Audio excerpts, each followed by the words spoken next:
Welcome back to Mets Daily. I'm your host, Jake Brown, at Jake Brown Live. Smash that thumbs up on this video. Hit that subscribe button below. We're moving on from yesterday. I got it off my chest. I wasn't, clicked for Lindor or looking for attention. I was speaking my mind, and that is that. And if you agree with me, great. If you don't agree with me, that's fine too.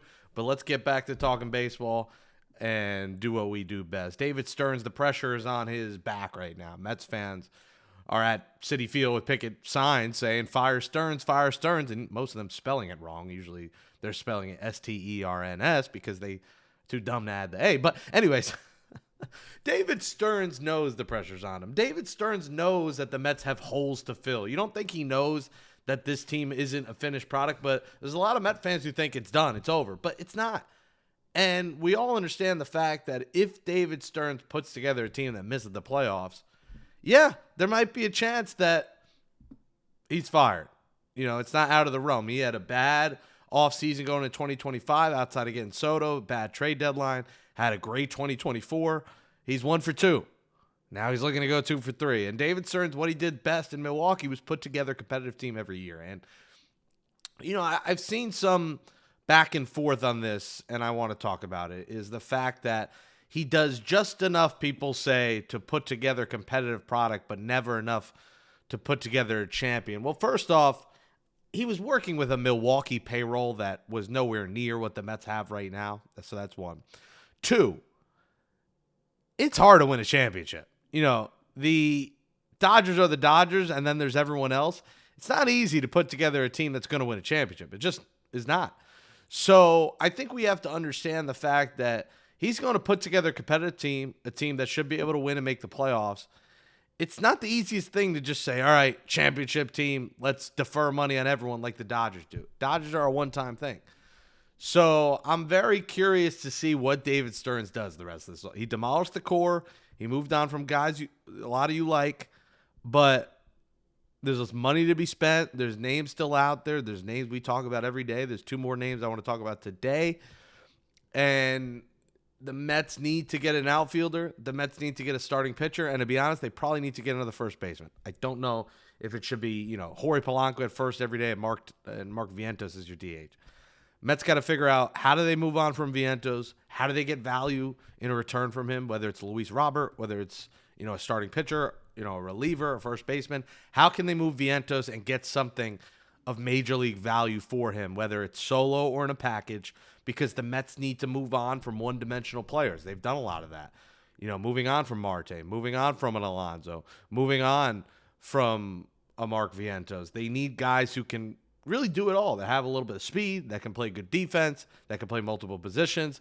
This team needs flexibility because there's going to be injuries. And David Stearns' job is to address flexibility, versatility, switch hitters, clubhouse presences, postseason success, and balance them all to put together a brand new roster, but a brand new personality as well. And that's the big thing here, is this is the first step in a new era of personality. And that's important for the Mets. And I know everyone's saying Lindor, not everyone, but there's a portion of the fan base like yesterday saying Lindor drove Nimmo, McNeil, Alonso. You guys have got to stop saying that, because it's literally one of the dumbest things I've ever heard. You got to stop being stupid sometimes.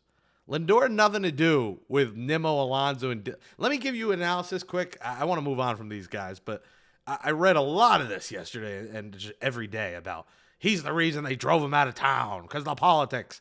Because you listen to Mike Francesa podcast once, who hasn't talked to anyone of the Mets in years, is, that's what you think divided them. And because you're reading articles from a tabloid magazine.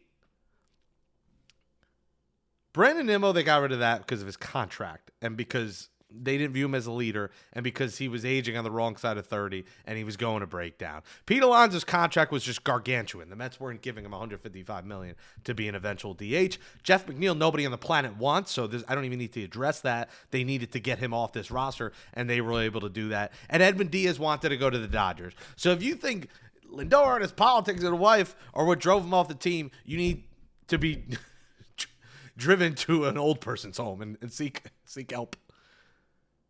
David Stearns wanted to move on to a new era. He's done that, and now let's see what he's got. That's all I'm saying, is give him a shot.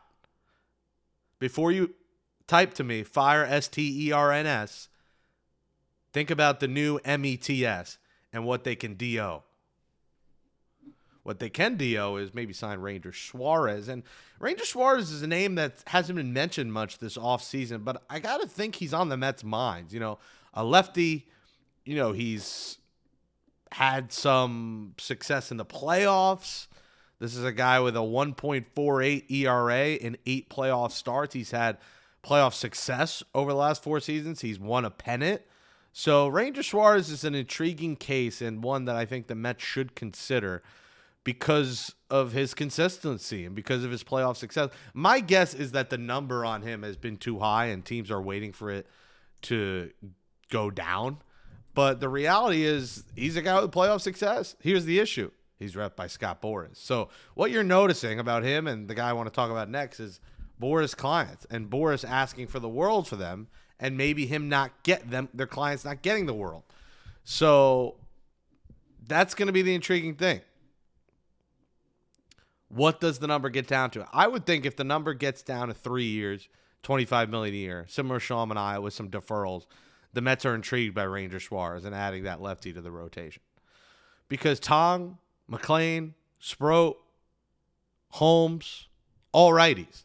Peterson's only got 1 year left, so Peterson might be gone after next year if they don't trade him. So the Mets are thinking to themselves, Ranger Suarez would give us a lefty. He would give us a winner. Let's do it. So I think that's what it comes down to. Ranger Suarez does it get down to 3 years for the Mets. Kyle Tucker, who actually is not, represented by Scott Boras. He's represented by Excel Sports Management. Kyle Tucker is obviously a name that's been atop the market. And, the market conditions, it sure feels like this thing could get down to a high AAV in a few years. Like Kyle Tucker market feels like it could get down like 3 years, $125 million or something. It's just with the lockout looming, with long-term contracts like that just not being given out this offseason, unless it's like a deal like Tyler Soderstrom where that was like free for the A's. It feels like Kyle Tucker could come down to 3 years. Would the Mets be interested at 3 years? I think they are. Obviously Kyle Tucker in the prime of his career, I do think Kyle Tucker is a bit overrated. I don't really think he's a $45 million a year guy. I mean, listen, it's only one season, but his only season with the Cubs, Kyle Tucker had worse numbers in some categories than Jorge Polanco, the Mets just signed. So the intriguing case about him is that he will be 29 years old in January, still in his prime. He's won a World Series with the Astros. He's been to the playoffs a bunch. He's got 9 postseason home runs. He's a guy that could steal 30. He can put up a 30-30 season. He's never hit more than 30, though. So, when we look at Kyle Tucker, I think what's intriguing about him is he does get on base a lot. He does not strike out a lot, which I know the Mets are going to love that. Has never struck out 100 times in a season. He's had an on base of 408 in 2024, career on base of 358. So he does walk. He'll hit you 20 to 30 homers.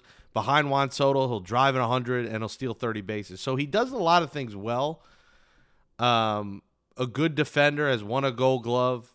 He's been a 4-time All-Star. I just think the Mets should be careful with Kyle Tucker because I think there is an issue of can he handle that New York pressure, and that's what I worry about. But if it's 3 years on Tucker, I do it. What do you guys think? To be honest, I like Bellinger more. Something about Bellinger, the moxie, the winning, consistency, longevity, I like a little bit more, especially because Tucker was probably going to cost you a lot more than Bellinger. But for 3 years, I'm intrigued by Kyle Tucker. All right, folks, keep on commenting. Let's get to your comments now. And, of course, shout out to Fantasy Loser. I do social media for them. Go to their merch store right now, guys. Cop some shirts. Fantasy Championship just ended. Did you win your title? Did you lose your title? They got the loser hats on there. FantasyLoser.com. Go to the merch store. Check them out. And follow their socials at Fantasy Loser HQ. I'm doing stuff for them. So this is a sick shirt. So if you have a loser in your league, you want to get them this shirt, go to Fantasy Loser. Tell them I sent you. Tweet us. Let us know. Send us pictures.